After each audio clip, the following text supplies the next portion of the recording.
the screech of tires, a sudden slam of metal, and then silence. An 18-year-old sat frozen behind the wheel, her heart pounding, because the woman who just crashed into her wasn't acting like a victim. She was laughing, smirking, and then she walked straight toward the teenager's car with murder in her eyes. The young driver, terrified, was already on the phone with her sister before the crash even happened. She knew something was wrong. The woman in the other car was acting reckless, swerving into lanes, nearly causing collisions, laughing like it was some kind of game. Then, when the crash happened, the Karen didn't apologize. She didn't even act scared. Instead, she marched over, banging on the teenager's window, yanking on the door handle, screaming like a maniac. The girl said later, "Was literally scared for my life." Police had already been called, but the nightmare was just beginning. When officers arrived, the teenager explained everything: how Karen had been weaving in and out of lanes, brake checking her, cutting her off, even showing pictures on her phone as proof. But Karen, she wasn't about to cooperate.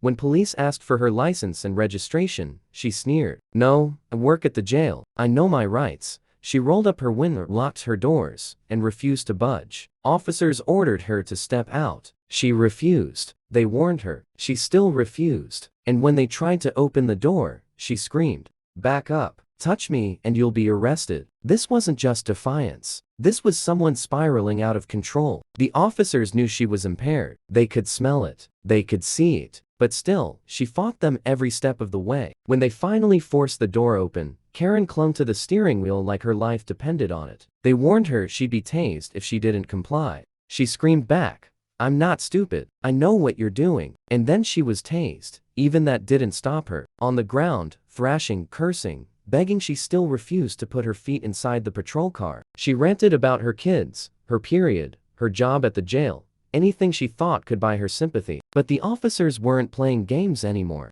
As she sat handcuffed in the back of the cruiser, she exploded, screaming at officers by name, claiming they smiled at her pain, mocking them, spitting insults. "Ludwig, you know me. You're laughing at me. This is going to look bad on you." Her voice cracked between rage and desperation. She begged to be let out, then threatened to sue, then begged again. By now, the truth was undeniable. This wasn't just a traffic stop. This was a danger to everyone on that road. At the hospital, Karen was medically cleared, but even then, she refused to provide a urine sample for her back test. That decision alone earned her an additional felony charge. In the end, the 38-year-old woman was charged with reckless driving with property damage, DUI with property damage, resisting arrest without violence, resisting arrest with violence, 3 counts of battery on law enforcement officers, and refusal to submit to a lawful test. Her reign of chaos on the road had finally ended, but not before terrifying an innocent teenager, endangering countless drivers, and putting police officers through one of the ugliest confrontations they'd seen in years. Here's the truth. People like her think they're untouchable until the law reminds them otherwise. One bad choice behind the wheel can ruin lives in seconds. That night, it almost did.